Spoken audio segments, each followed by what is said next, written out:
Mari kita bersama-sama membuka kitab suci dari Ibrani pasal ke-10. Surat Ibrani pasal ke-10 ayat ke-35 sampai dengan ayat yang ke-39. Ibrani pasal 10 ayat ke-35 sampai dengan ayat ke-39. Kita bergiliran membaca, silih berganti. Sebab itu, janganlah kamu melepaskan kepercayaanmu, karena besar upah yang menantinya. Sebab kamu memerlukan ketekunan, supaya sesudah kamu melakukan kehendak Allah, kamu memperoleh apa yang dijanjikan itu. Sebab sedikit, bahkan sangat sedikit waktu itu lagi, dan ia akan datang, sudah akan ada, tanpa menangguhkan kedatangannya. Tetapi orangku yang benar akan hidup oleh iman. Dan apabila ia mengundurkan diri, maka aku tidak berkenan kepadanya. Tetapi kita bukanlah orang-orang yang mengundurkan diri dan binasa, tetapi orang-orang yang percaya dan yang beroleh hidup. Semua membaca ayat 39. Tetapi kita bukanlah orang-orang yang mengundurkan diri dan binasa, tetapi orang-orang yang percaya dan yang beroleh hidup. Mari kita berdoa sekali lagi. Bapa di dalam surga, Bapa satu-satunya yang kami sebut di dalam anak putra yang tunggal Yesus Kristus, kami bersyukur kepadamu karena Engkau memberikan firman, memberikan penwahyuan kebenaran melalui Roh-Mu yang kudus kepada anak-anak Tuhan, yaitu nabi-nabi di dalam perjanjian lama dan para rasul di dalam perjanjian baru, supaya kami boleh mengenal Kristus, anak-Mu yang tunggal, dan kami boleh memperoleh hidup di dalamnya. Kami berterima kasih ya Tuhan, pada hari ini sekali lagi kami sudah membaca sebagian dari firman-Mu yang hidup. Kami berdoa kiranya firman-Mu yang hidup menghidupkan kami masing-masing. Karena manusia hidup bukan bersandarkan roti saja, tetapi bersandarkan setiap perkataan yang keluar dari mulut Tuhan sendiri. Dengar doa kami, berkati kami masing-masing. Kami bersyukur, kami serahkan hamba-Mu yang hina ini ke dalam tangan Tuhan. Urapilah dia, penuhilah dia dengan kuasa Roh-Mu yang kudus. Dalam nama Yesus Kristus, kami mengikat dan mengusir setan dan segala anasir jahat keluar dari tempat ini. Dan kiranya Engkau mempersiapkan hati kami menerima kebenaran dan berkat yang berada di dalamnya. Demi nama Yesus Kristus, penebus dan juru selamat kami yang hidup, kami berdoa. Amin.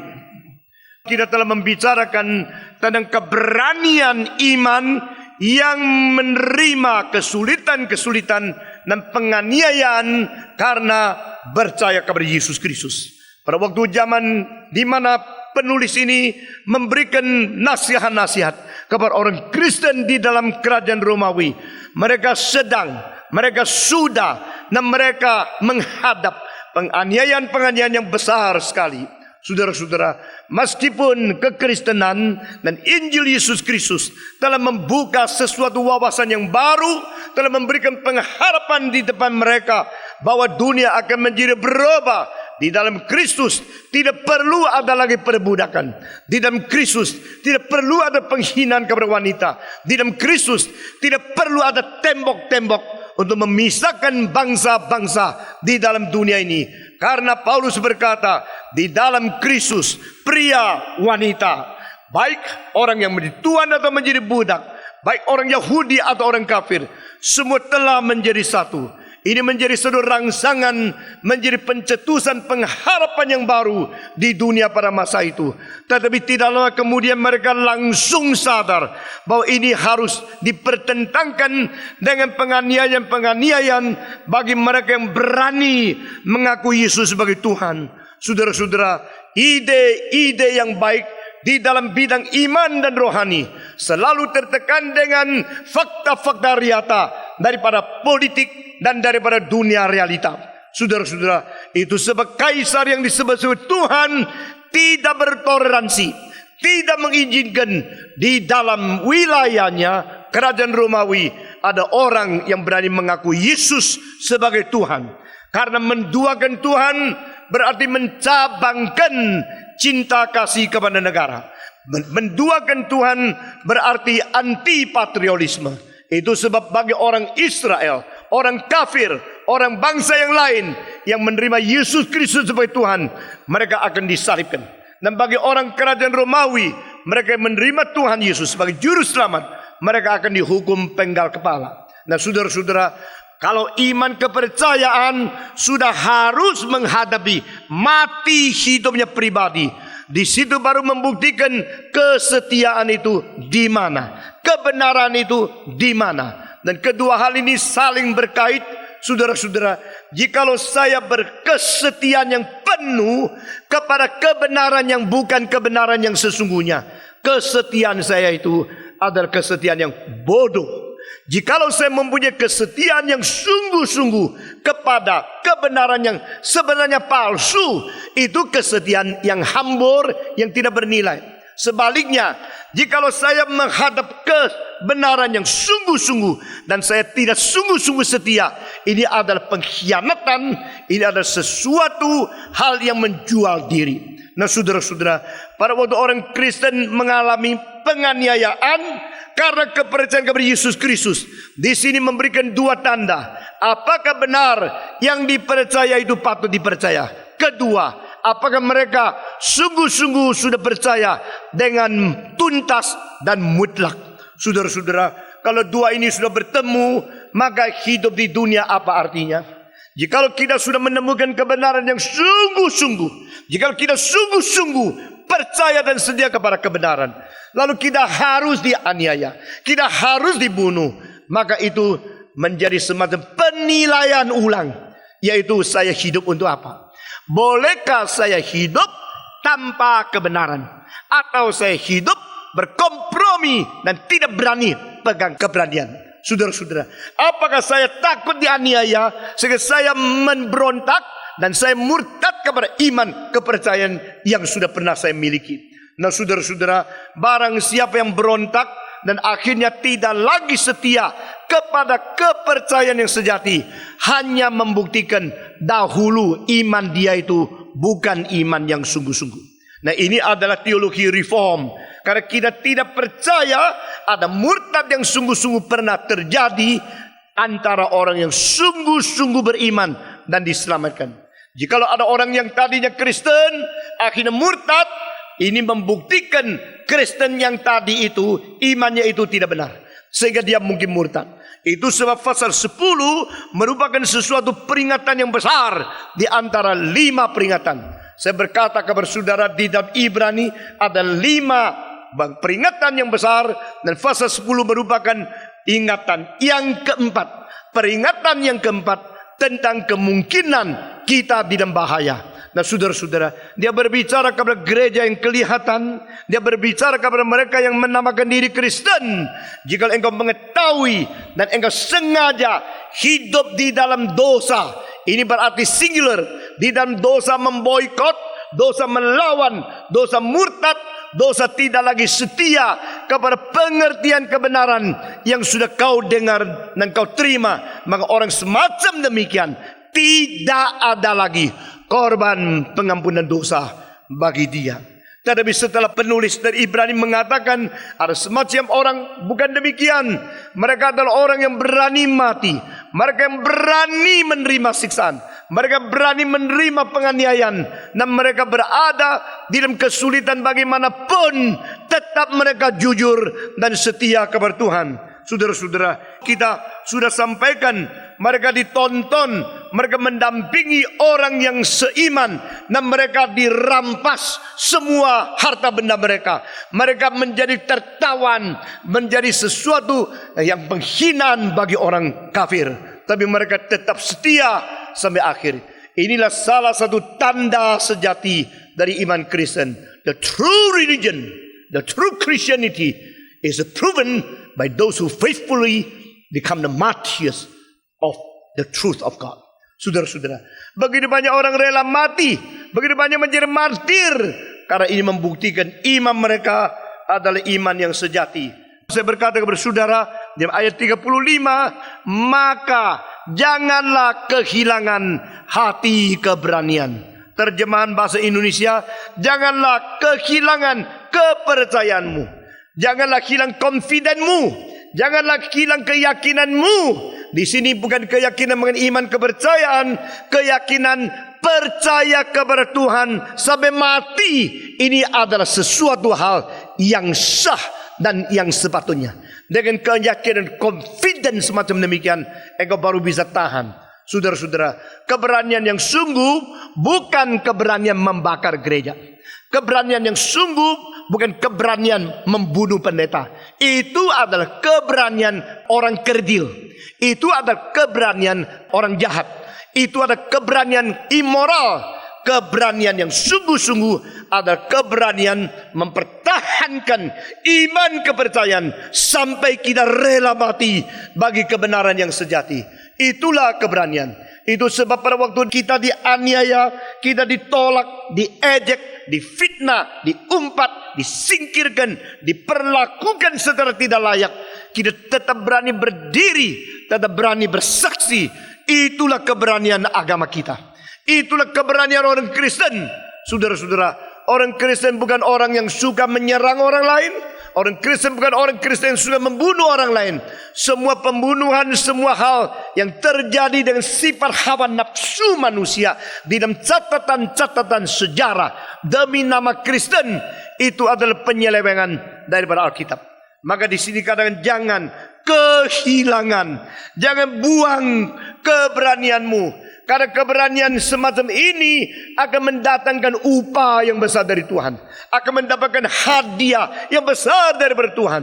Saudara-saudara, sejarah kekristenan tercatat begitu banyak orang yang lemah, yang tidak mempunyai bakat yang besar, tidak mempunyai pengalaman, tidak mempunyai backing, tidak mempunyai uang, tapi mereka berani menjalankan kehendak Tuhan.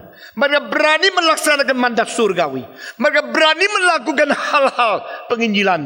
Hingga akhirnya Tuhan memfihak mereka.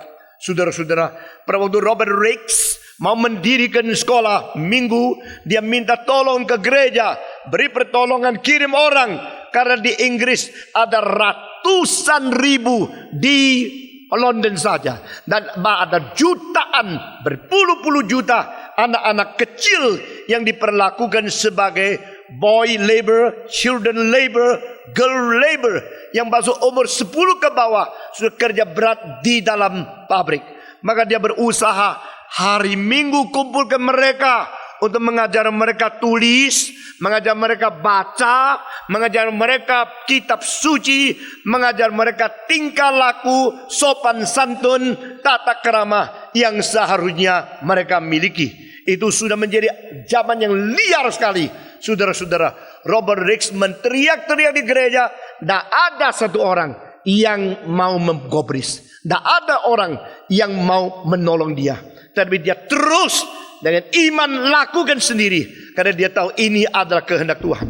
Saudara-saudara, dia sendiri sebagai seorang yang cukup tinggi di masyarakat, pergi mengumpulkan anak-anak gelandangan, mengajar mereka pada hari Minggu. Dan akhirnya barulah Tuhan menggerakkan orang-orang yang mau cari kehendak Tuhan, menyusul satu persatu. Dan sejarah mencatat pada waktu Robert Rakes meninggal dunia, mereka menghitung satu statistik. Di seluruh Inggris yang ikut sekolah minggu itu ada 400.000 anak-anak. Saudara-saudara, dari satu orang yang melihat kesulitan besar, berani bertindak, berani melakukan kehendak Tuhan, Tuhan memberkati dia seperti ini. Demikian pada waktu John Wesley, pada waktu George Whitefield diusir keluar daripada gereja Anglican, tidak boleh lagi berkhotbah di atas mimbar mereka. Karena kedua orang ini daya tarik terlalu besar. Akhirnya orang hamba Tuhan yang paling baik menjadi hamba-hamba Tuhan yang paling dibenci oleh hamba-hamba Tuhan yang lain. Hanya karena iri hati. Saudara-saudara, setelah mereka beberapa kali pulang pergi dari Inggris ke Amerika, Inggris 7 kali melintasi benua. Waktu itu lain sama kita sekarang naik kapal terbang 1 hari berapa jam sampai. Mereka kira-kira sampai 3 minggu dari Inggris dengan kapal itu yang sampai ke benua di Amerika. Baru berkhotbah mengadakan kebangunan rohani kembali lagi.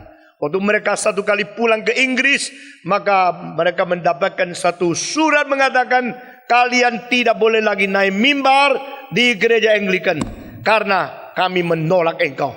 Saudara-saudara, akibat bagaimana John Wesley dia mengatakan di dalam catatan hariannya, saya sekarang sadar bahwa saya harus melayani Tuhan berdasarkan sesuatu keberanian, dan jikalau di seluruh Inggris tidak ada mimbar yang boleh saya naik, maka ada satu tempat saya akan berdiri di situ, saya akan berkhotbah terus dan tidak ada orang bisa menolak saya. Tempat itu adalah kuburan papa saya sendiri. Karena itu tanah dimiliki oleh keluarga kami. Kami yang membayar, kami yang beli tanah itu menjadi kuburan. Di atas kuburan papaku saya akan berkhotbah dan Tuhan akan panggil orang untuk mendengarkan firman. Saudara-saudara, dengan demikian dia berani langsung ke pekerjaan Tuhan dengan tidak lagi bersandar kepada Anglikan. Saudara-saudara, dan bukan saja demikian, rekannya George Whitefield berkata, kalau gereja saya tidak boleh berkhotbah, saya berkhotbah di mana? Dia mendapatkan inspirasi di mana saja firman Tuhan bisa disampaikan, bukan di dalam gedung. Saudara-saudara, Alkitab berkatakan jelas kepada kita, Yesus berkhotbah di sawah, Yesus berkhotbah di bukit, Yesus berkhotbah di kapal, Yesus berkhotbah di pantai, Yesus berkhotbah di bait Allah, Yesus berkhotbah di tengah jalan-jalan.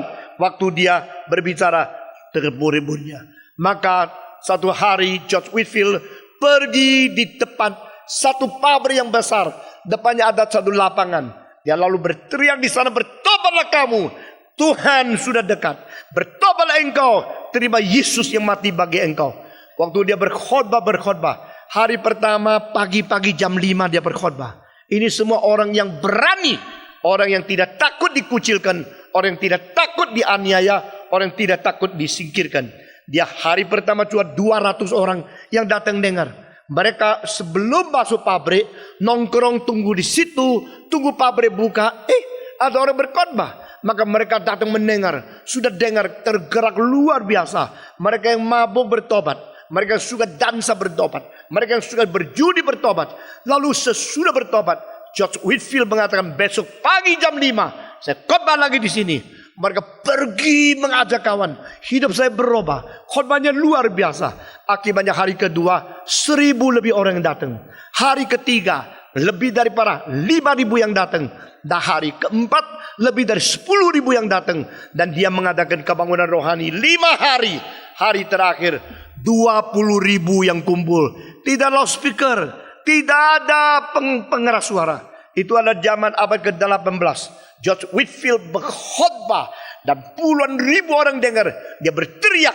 Akhirnya adalah dia sendiri umurnya tidak terlalu panjang, karena dia harus kerja terlalu berat. Saudara-saudara, lalu di mana dia pergi, orang berkata mesti dengar dia, karena dia membawa firman Tuhan merubah hidup manusia. Dengan berani dia terus mengabarkan Injil. Saudara-saudara, tidak peduli ada gedung gereja atau tidak gedung gereja, tidak peduli orang terima atau tidak terima, tidak peduli dia diberi izin oleh gereja yang sah atau tidak sah. Dia kabarkan Injil yang benar. Dia pergi ke sini sana. Tidak ada mobil waktu itu. Dia tidak mempunyai uang beli kereta yang besar. Dia naik kuda pergi ke sana. Dan dia tulis surat kepada John Wesley. Silakan datang, lihat bagaimana Tuhan bekerja melalui penginjilan yang kami lakukan. Saudara-saudara, John Wesley mengatakan, you khotbah di mana? You khotbah di halaman, you khotbah di taman, you khotbah di pabrik dan sebagainya. Dia bilang, bagi saya sulit berkhotbah tanpa pakai jubah toga, karena saya adalah pendeta Anglikan yang dilatih dari kecil. Tapi George Whitefield mengatakan, coba keluar, engkau lihat bagaimana Tuhan bekerja. George Whitefield mengajak, dan John Wesley satu hari pagi-pagi pergi melihat rekannya berkhotbah secara berani, secara berteriak dengan suara yang kencang dan hati yang sungguh-sungguh cinta kepada Tuhan dengan penginjilannya. Oh, dia merasa inilah pimpinan Tuhan yang baru. Dengan keberanian George Whitefield, maka John Wesley akhirnya ikut untuk berkhotbah seumur hidup di atas kuda keliling kepada seluruh kota-kota, desa-desa di Inggris. George Whitefield meninggal jauh lebih cepat daripada John Wesley. Dan dia tidak mempunyai bakat untuk mengorganisasi gereja. Sedangkan John Wesley mempunyai pikiran organisasi lebih kuat dan akhirnya dia dirikan gereja Metodis. Saudara-saudara, sekarang seluruh dunia mengetahui gereja Metodis lebih besar dari gereja Anglikan.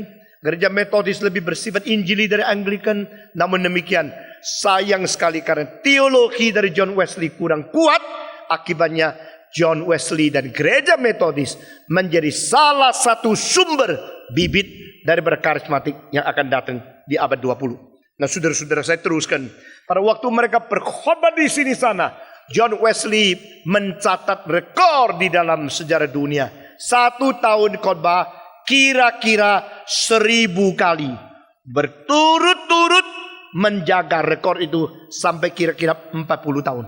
Nah, saudara-saudara, di dalam sejarah tidak ada orang seperti dia. Khotbah. Dia tidak terlalu reform. Tetapi George Whitefield reform dan injili luar biasa. Pada satu kali dia berkhotbah, 80.000 orang yang datang. Saudara-saudara bisa bayangkan, di sini ini hari ini cuma 1.000 lebih. Tetapi 80.000 tambah speaker bagaimana? Dia berteriak dengan suara keras luar biasa. Dan Tuhan memakai dia. Orang-orang yang lihat cara dia bekerja, hati mereka tersentuh. Mereka ingin menangis. Setelah dia berkhotbah mengundang mereka bertobat, mereka semua merasa diri malu sekali karena mereka hidup dalam dosa. Mereka bertobat.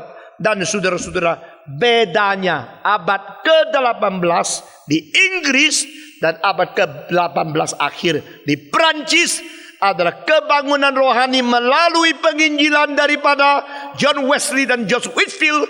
Akibatnya Inggris berubah. Tidak perlu revolusi yang menghancurkan, yang membunuh, mengalirkan darah yang begitu banyak. Bedanya Prancis, tidak ada orang yang berkhotbah, tidak ada orang yang berteriak firman Tuhan, tidak ada orang mengabarkan Injil, sehingga mereka akhirnya harus saling membunuh. Dan Prancis dengan revolusinya yang menyatakan barbarianisme orang modern ini telah menjadikan negara itu sampai sekarang sedikit sekarang orang yang sungguh-sungguh ibadah dan setia kabar Injil. Saudara-saudara sekalian, kita melihat kedua negara ini begitu berbeda. John Wesley yang mati-matian, George Wesley yang mati-matian berkhotbah. Saya paling banyak catat di dalam rekor saya 8 bulan berkhotbah 700 kali. Saudara-saudara, tetapi dia terus menerus secara 40 tahun. Waktu dia umur 75 ke atas, masih naik kuda pergi berkhotbah. Tuhan memakai orang semacam demikian. Mulai dari apa? Dari berani. Daripada tidak sandar uang, tidak sandar manusia, tidak sandar organisasi, sandar kepada Tuhan. Mulai bekerja.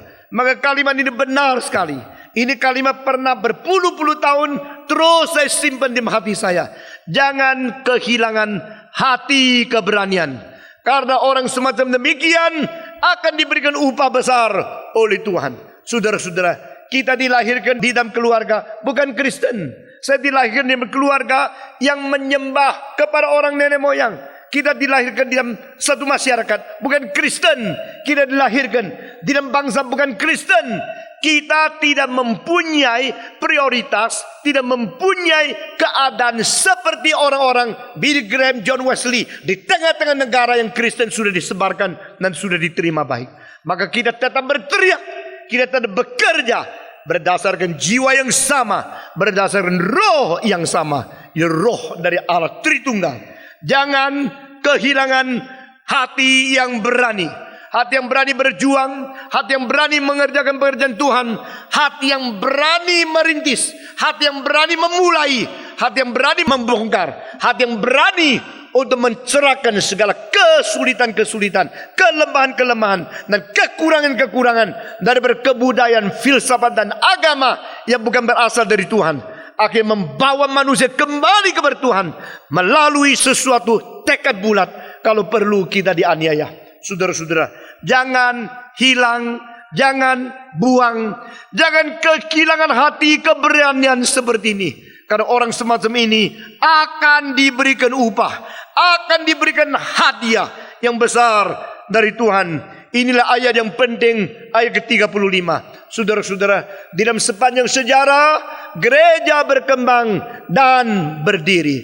Gereja berkembang dan mengglobal. Hanya bersandarkan beberapa orang yang betul-betul berani.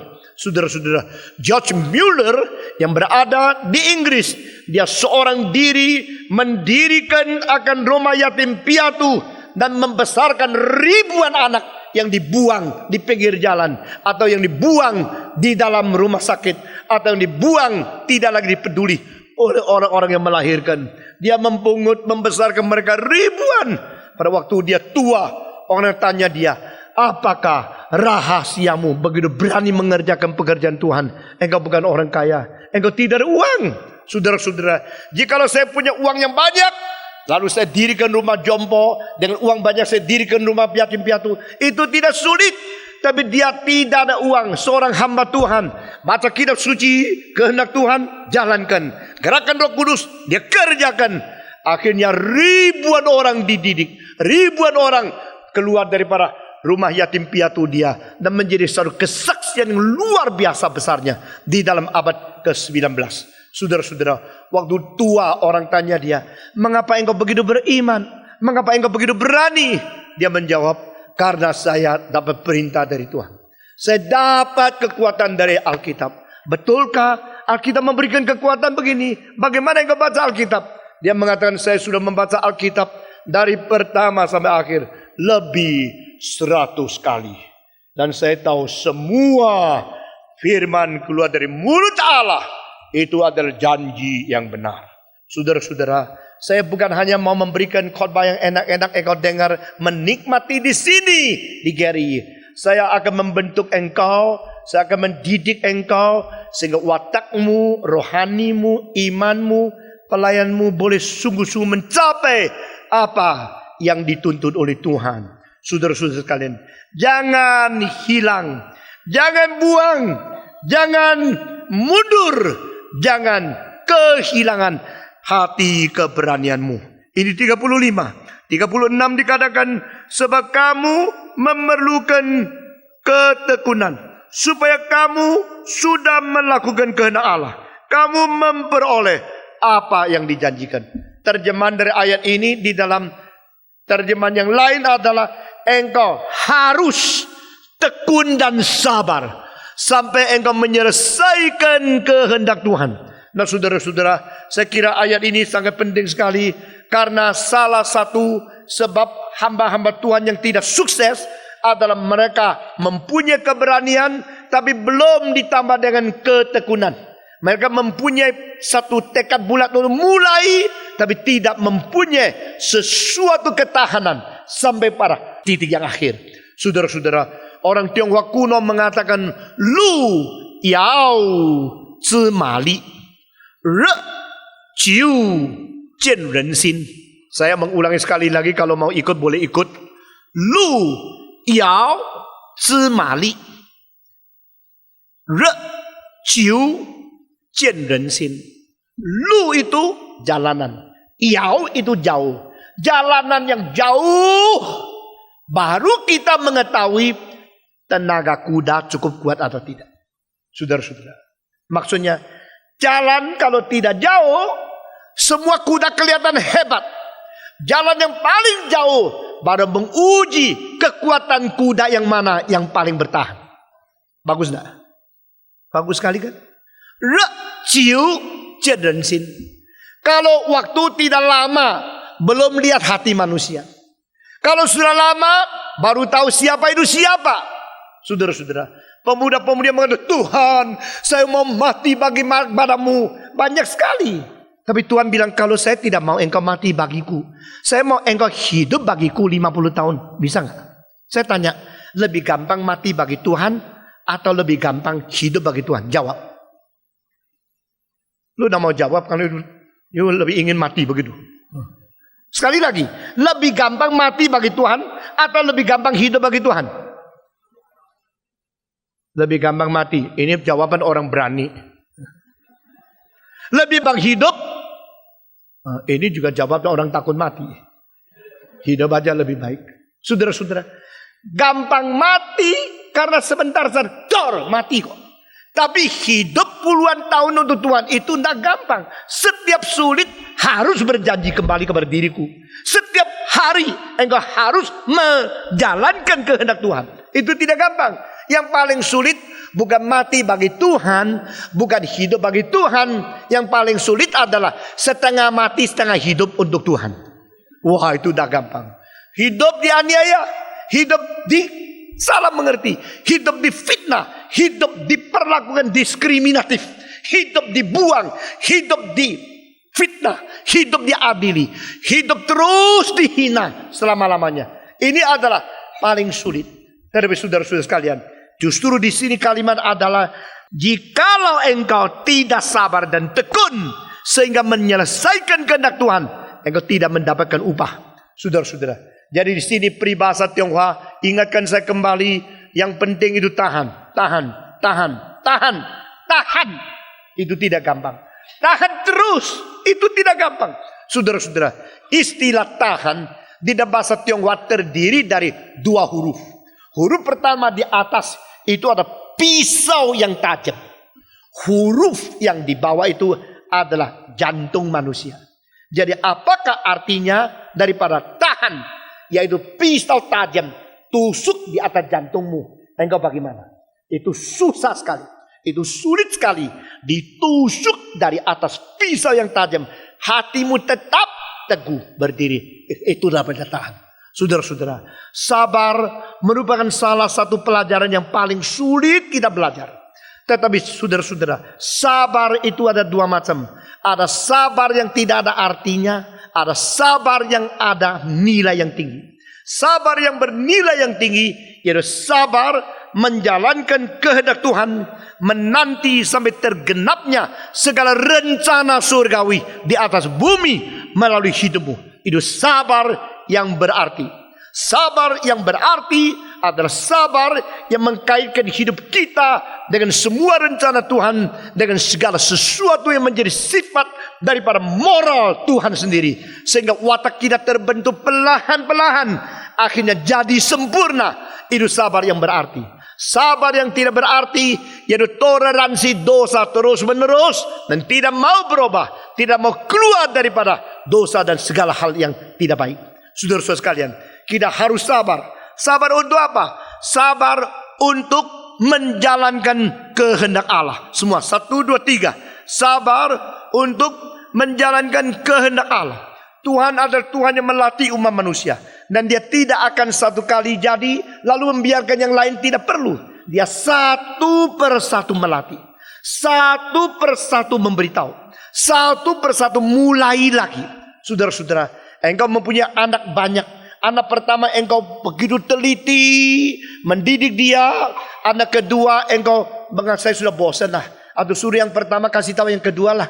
Sudah saya kasih tahu sama dia, dia yang kasih tahu kedua. Tidak mungkin engkau berani melahirkan kedua. Mulai lagi. Ada satu orang mengatakan kalau anak pertama mimisan keluar darah dari hidungnya, mamanya kurang sedikit semaput.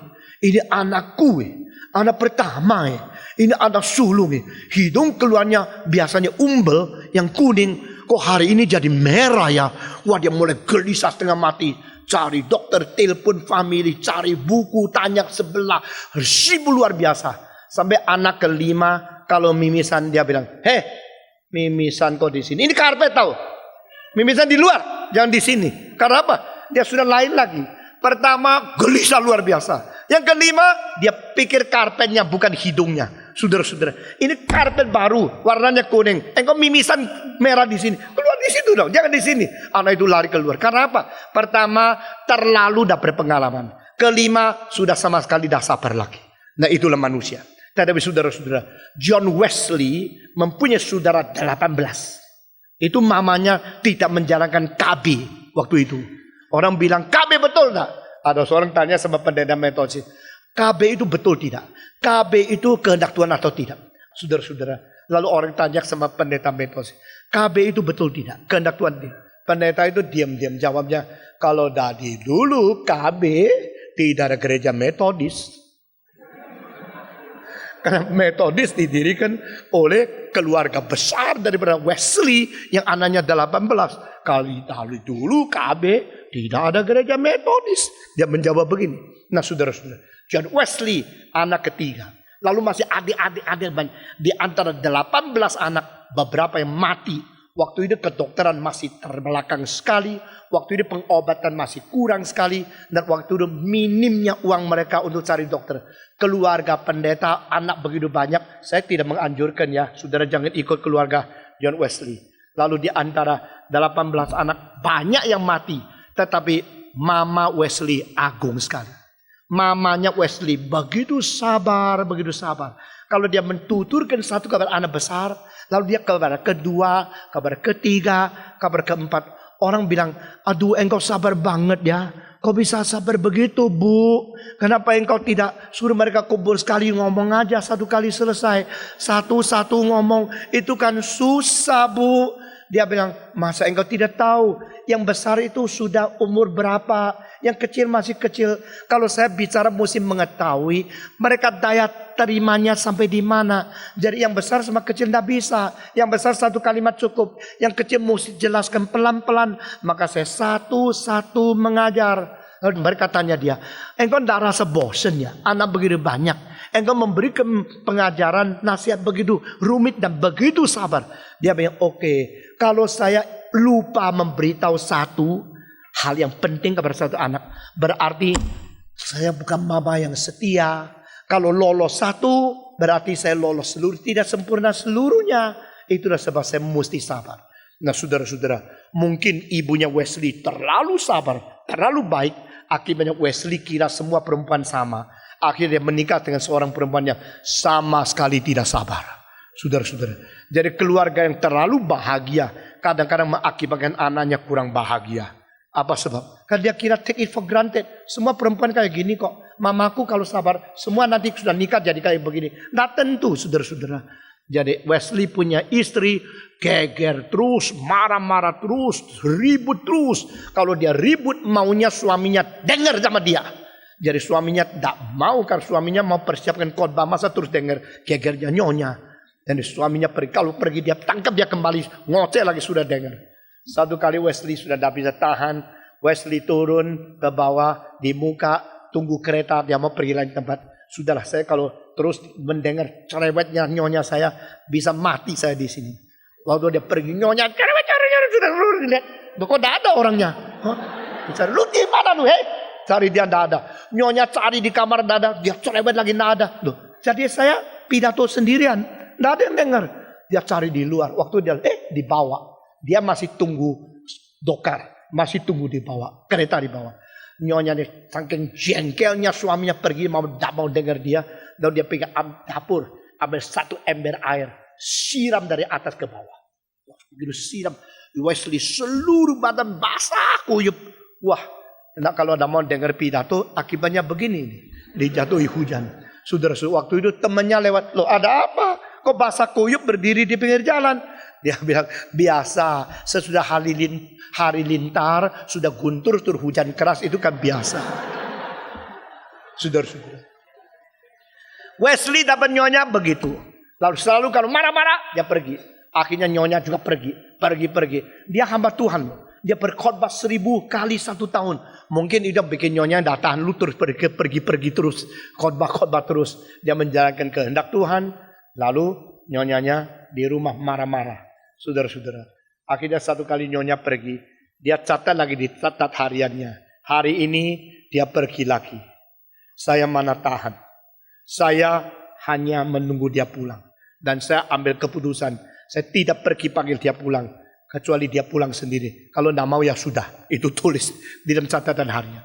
Saudara-saudara, John Wesley sangat gagah di dalam pernikahannya. Nah saudara-saudara sekalian, John Wesley punya ibu seorang begitu sabar. Dan John Wesley akhirnya juga sabar di dalam hal apa? Sabar di dalam memikul salib seumur hidup dengan istri yang sebenarnya sama sekali tidak cocok dengan dia. Dan dia tidak diganggu, dia tetap sabar mengerjakan pekerjaan Tuhan. Sampai dia berusia hampir 90 meninggal dunia. Dan Tuhan memberkati dia. Saudara-saudara, John Wesley mengatakan, setiap malam saya tidur jam 8.30. Dan setiap pagi saya bangun jam 4.30. Waktu itu zaman tidak ada listrik. Sehingga kalau matahari terbenam, manusia ikut terbenam. Kalau matahari terbit, manusia juga terbit.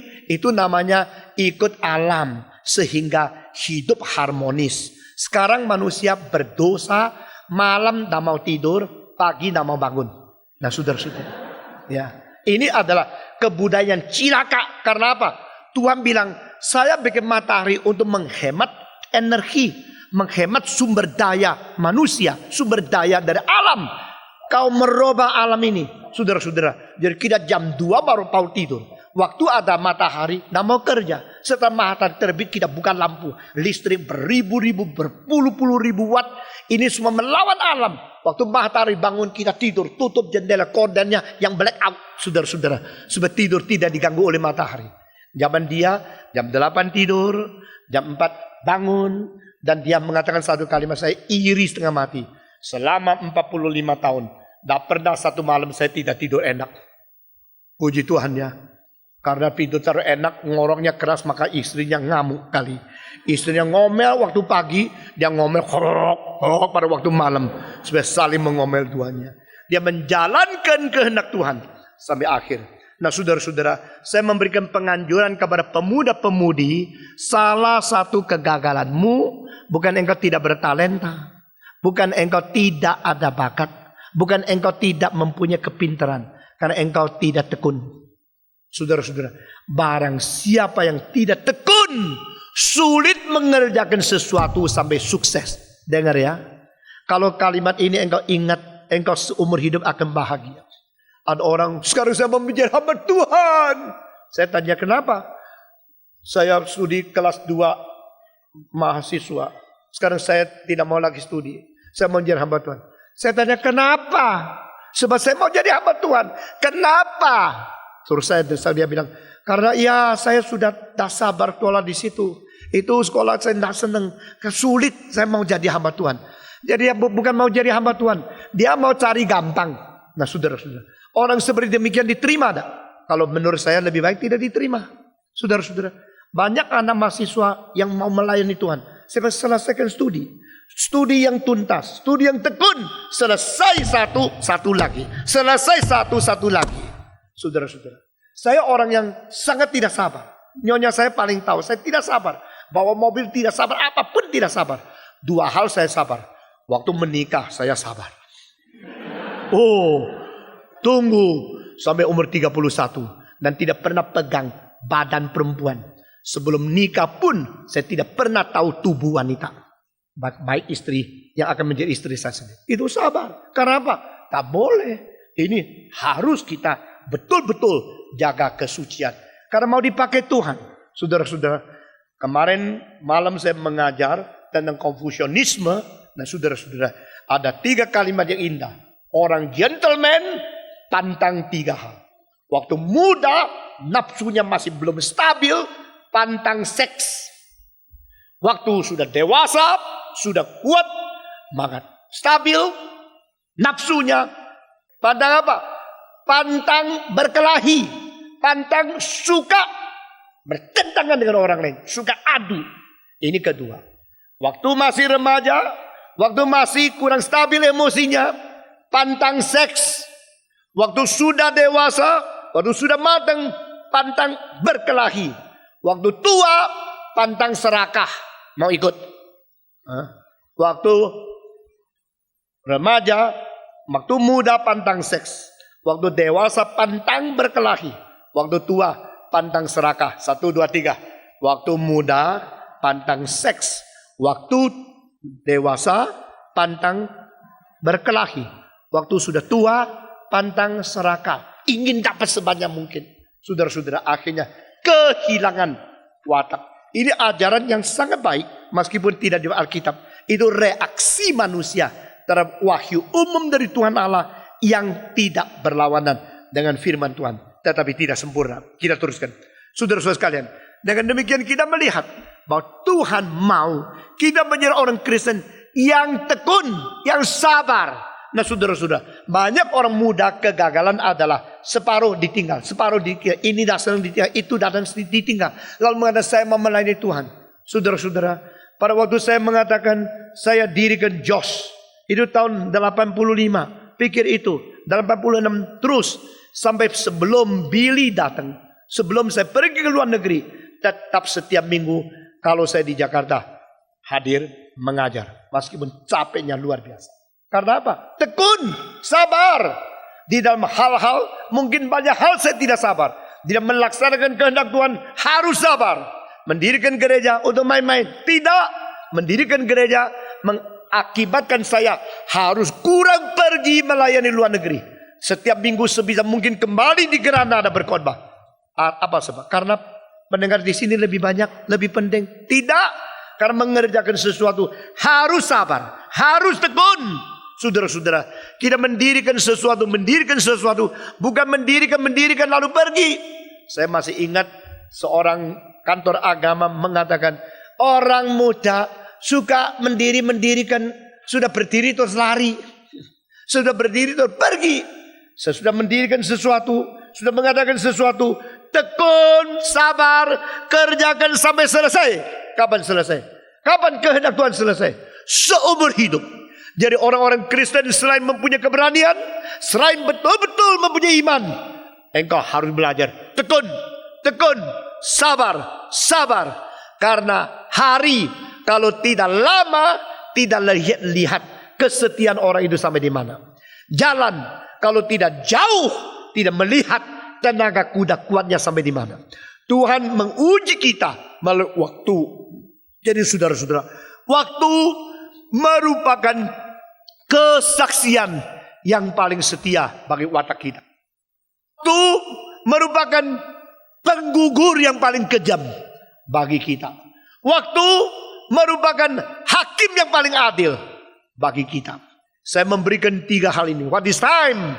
Time is the very righteous judge in our life. Time is the most faithful witness in our life.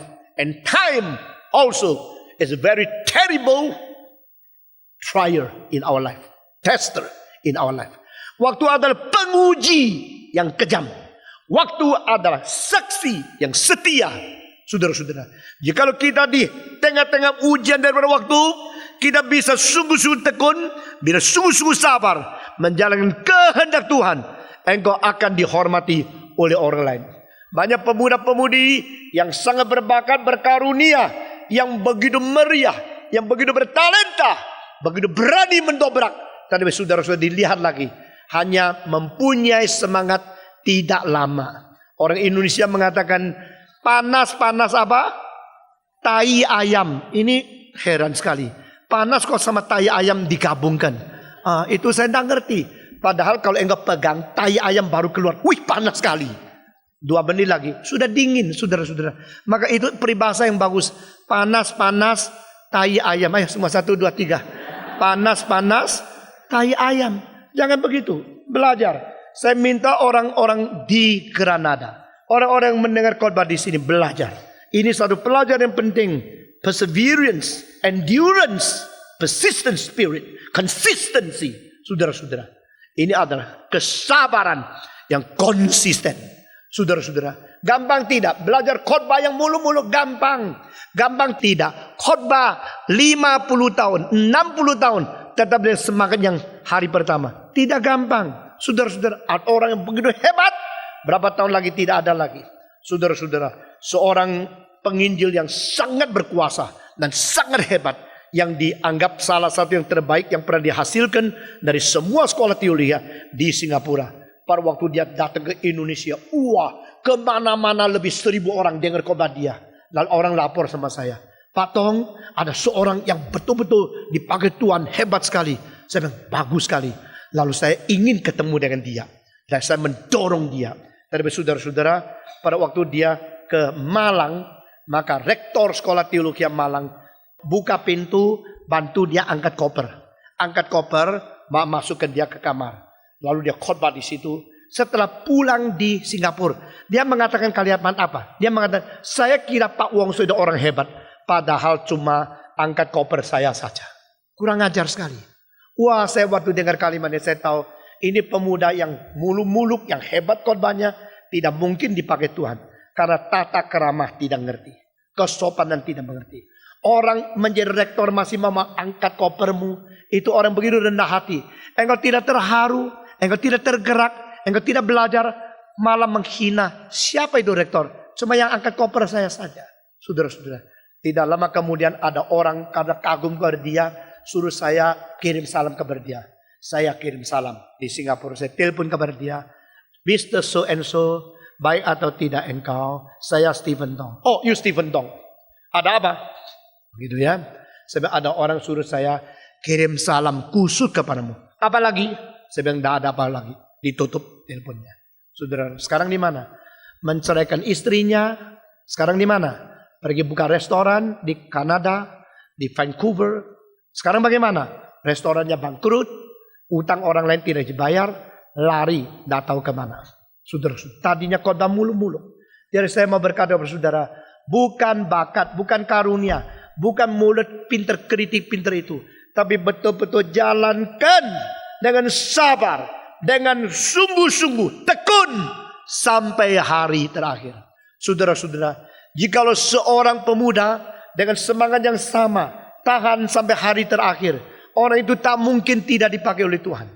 Untuk jalan cepat gampang, jalan selesai dah gampang. Untuk lari cepat gampang, lari lurus dah gampang. Lari sampai tengah jalan beleot, mulai membelok, mulai menyeleweng.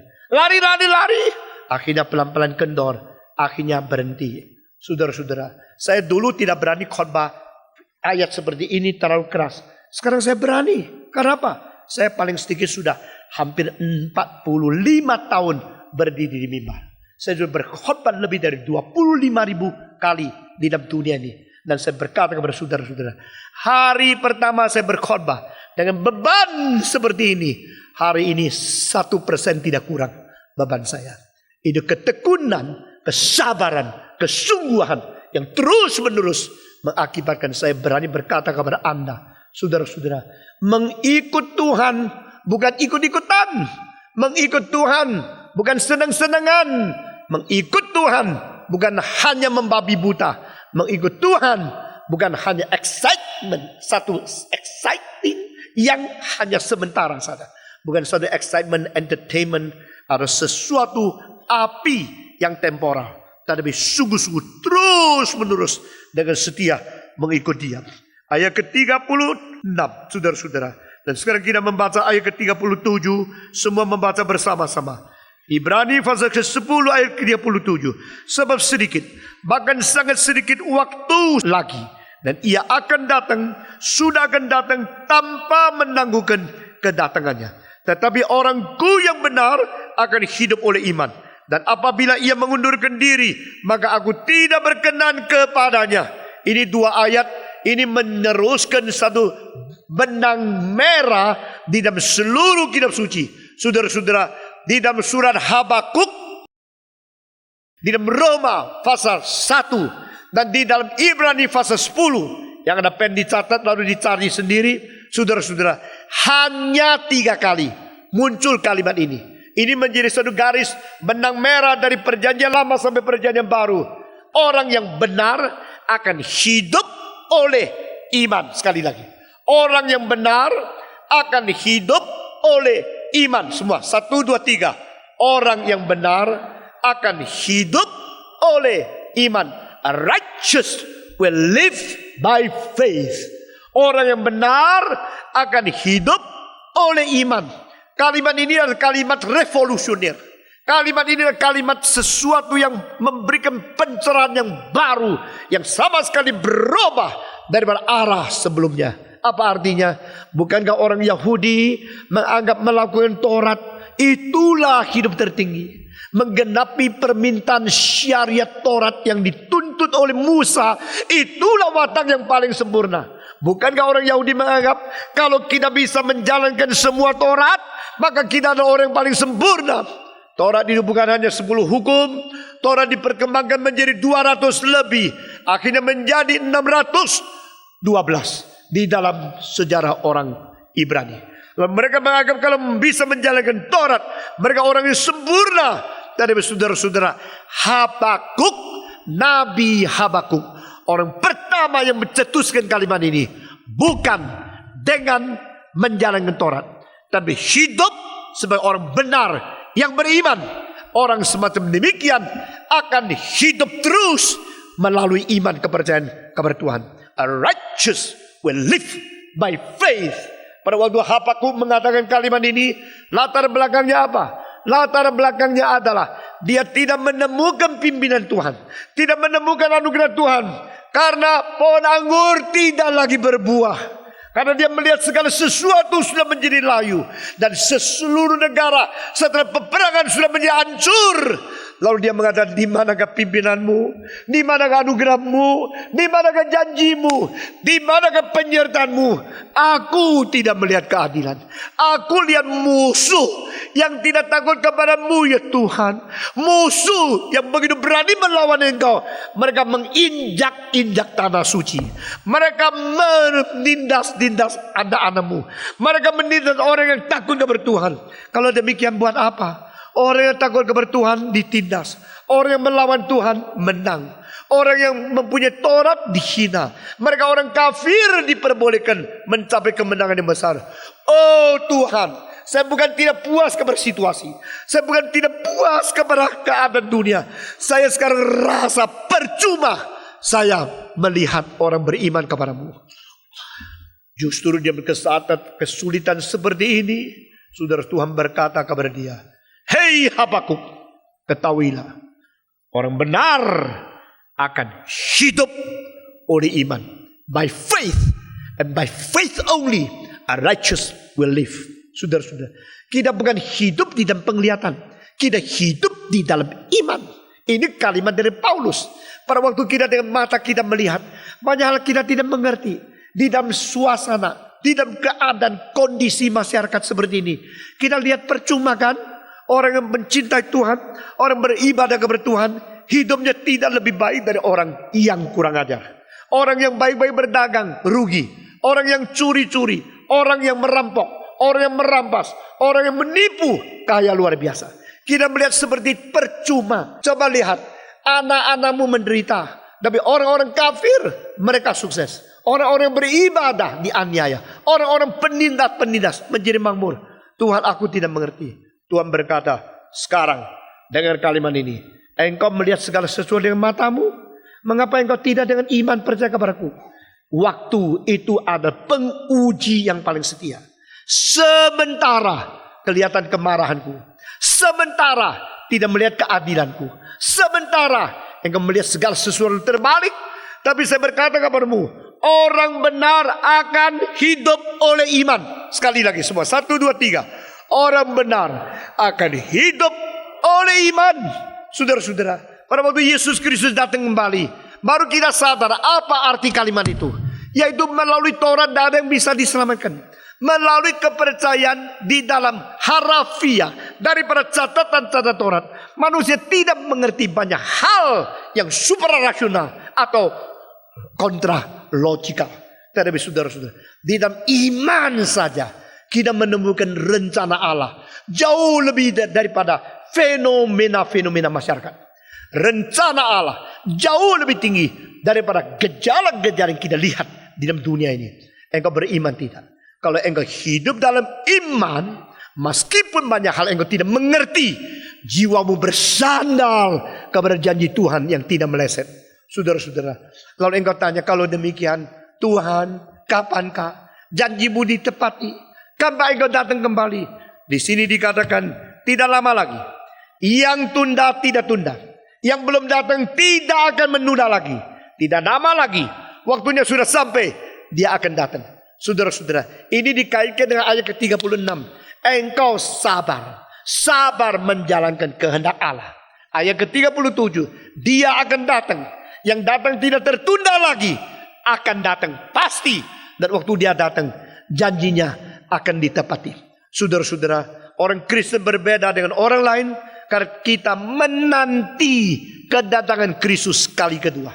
Kita menanti Kristus datang kembali. Waktu Kristus datang kembali, segala ketidakadilan akan beres. Waktu Kristus datang kembali, segala penindasan akan selesai. Waktu Yesus kembali, segala orang yang berair mata akan berhenti. Waktu Yesus kembali, semua yang berbuat jahat akan diadili. Pada waktu Yesus kembali, dunia seluruhnya akan diselesaikan menurut kehendak dan rencana asli daripada Tuhan. Tunggu sedikit, tunggu lagi sedikit, tunggu, sabar, tekun sampai akhir engkau menjalankan kehendak Tuhan. Saudara-saudara, kadang-kadang terlalu tidak sabar. Kita telah melakukan segala perbuatan yang merusak rencana yang besar daripada Tuhan. Di dalam buku Kongfucu ada satu kalimat, Xiao bu ren maka akan luan tamo. Jikalau kecil-kecil tidak sabar, merusak rencana yang besar. Kalau yang kecil-kecil tidak tahan, tidak sabar, akan merusak rencana Tuhan yang besar. Di Manado ada seorang hamba Tuhan yang menjadi pendeta di situ. Pada satu hari dia menginjili seorang tua. Orang tua itu bukan saja tidak mau menerima Tuhan, maki-maki dia 2 jam. Oh, dia pada waktu itu tidak tahu mau apa ya, baru jadi hamba Tuhan, masih muda. Ketemu orang tua dia tidak berani lawan karena orang tua harus dihormati. Tapi dia jengkel sekali dalam hatinya. Maki-maki, Kristen tidak baik, engkau tidak baik, orang Kristen tidak baik, kitab suci tidak baik, maki-maki. Dari sejarah Tiongkok bagaimana dianiaya oleh orang-orang luar negeri, maki-maki dah habis 2 jam. Sudah selesai 2 jam, ini terus telan terus sabar, iya, selesai 2 jam, sudah selesai. Orang tua itu bilang selesai, dia bilang puji Tuhan, sekarang sudah selesai. Saudara tahu apa yang terjadi? Orang tua itu bilang, you lulus. Apa? You lulus. Maksudnya apa om? Saya sengaja maki-maki 2 jam. Mau lihat kamu sabar tidak? Dan dia bilang, kalau you pendeta yang bisa tahan 2 jam dimaki-maki oleh saya, minggu depan saya ke gereja. Saya mau jadi orang Kristen. Ada orang kayak gini, coba lihat. Kamu tahan tak? Kalau saya mungkin juga tidak tahan loh. Saya bilang, om pamit ya dulu, lain kali datang lagi begitu. Orang itu tahan jengkel sekali. Dia bilang sama saya, aduh puji Tuhan loh. Selama 2 jam, 5 kali saya mau berontak loh. 5 kali saya mau marah, tapi terus tidak berani. Karena memang saya orang kurang berani. Katanya. Oh kalau gini bukan sabar dong. Iya memang kurang berani. Ya dua-dua lah dia bilang. Sambil tidak berani, sambil sabar. Akhirnya orang itu bilang, kalau begini you lulus. Minggu depan saya mulai ke gereja. Sekarang jadi orang Kristen baik. Saudara-saudara, jadi Tuhan kadang-kadang suruh kita belajar sabar. Sabar itu tidak gampang. Tapi kalau engkau sabar dan tekun, jalankan kehendak Allah. Saudara-saudara, xiao bu ren luan tamu, tui bu hai kuo tian kong. Kalau engkau langsung bentur, segala rusak. Kalau undur satu langkah, seluruh langit benderang. Jadi seluruh jalan menjadi lapang. Saudara-saudara, ini perlu pelajaran yang sulit sekali. Dan akhirnya di sini katakan, jangan mundur.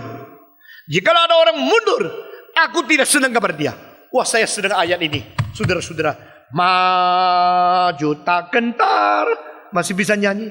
Maju, pantang, mundur. Semua. Maju, pantang, mundur. Seumur hidup, maju, pantang, mundur. Yang bilang kalau perdagangan tidak mungkin. Kadang-kadang maju, kadang-kadang mundur. Kadang-kadang dolar naik, kadang-kadang turun. Mana mungkin terus maju, tak mundur. Saudara-saudara, apapun tak mungkin maju, tak mundur. Tapi ada satu mungkin. Iman dan jiwa batin perjuangan.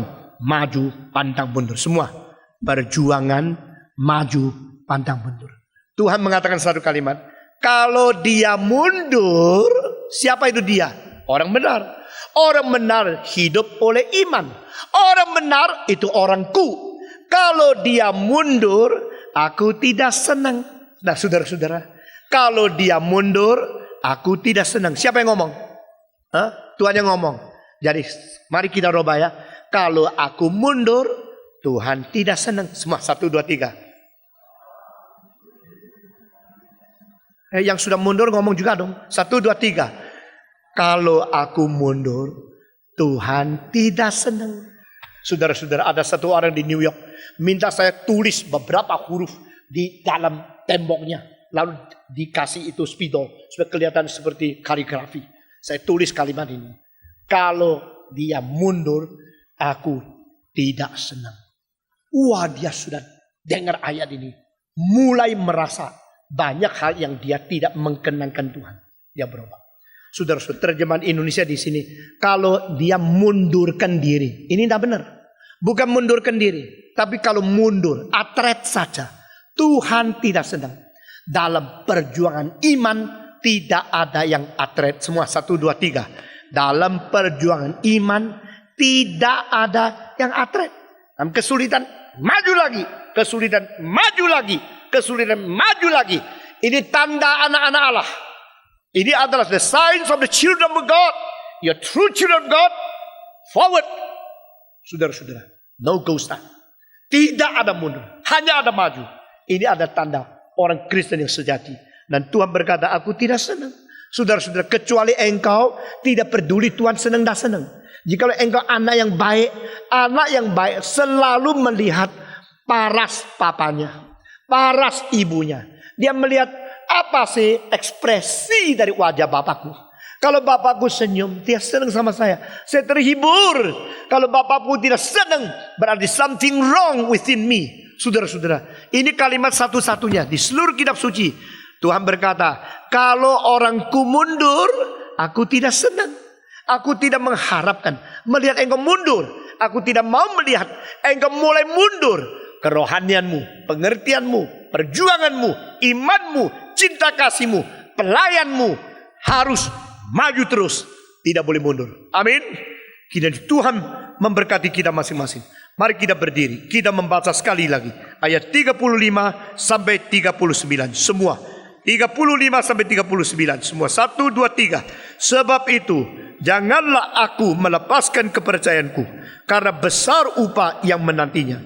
Sebab aku memerlukan ketekunan, supaya sesudah aku melakukan kehendak Allah, aku memperoleh apa yang dijanjikannya. Sebab sedikit, bahkan sangat sedikit waktu lagi, dan ia akan datang, sudah akan datang, tanpa menangguhkan kedatangannya. Tetapi orangku yang benar akan hidup oleh iman. Dan apabila aku undur, maka Tuhan tidak berkenan kepadaku. Tetapi aku bukanlah orang-orang yang mengundurkan diri dan binasa, tetapi orang-orang yang percaya dan yang beroleh hidup. Mari kita semua menyanyi, Bapa terima kasih. Bapa terima kasih. Bapa terima kasih. Bapa di dalam surga, beri terima kasih. Aku percaya kepada Allah, Bapa yang Maha Kuasa, Khalik langit dan bumi, dan kepada Yesus Kristus, anaknya yang tunggal Tuhan kita, yang dikandung dari Roh Kudus, lahir dari anak darah Maria, yang menderita sengsara di bawah pemerintahan Pontius Pilatus, disalibkan, mati dan dikuburkan, turun ke dalam kerajaan maut. Pada hari yang ketiga, bangkit pula dari antara orang mati, naik ke surga, duduk di sebelah kanan Allah, Bapa yang Maha Kuasa. Dan dari sana ia akan datang untuk menghakimi orang yang hidup dan yang mati. Aku percaya kepada Roh Kudus, gereja yang kudus dan am, persekutuan orang kudus, pengampunan dosa, kebangkitan tubuh, dan hidup yang kekal. Amin.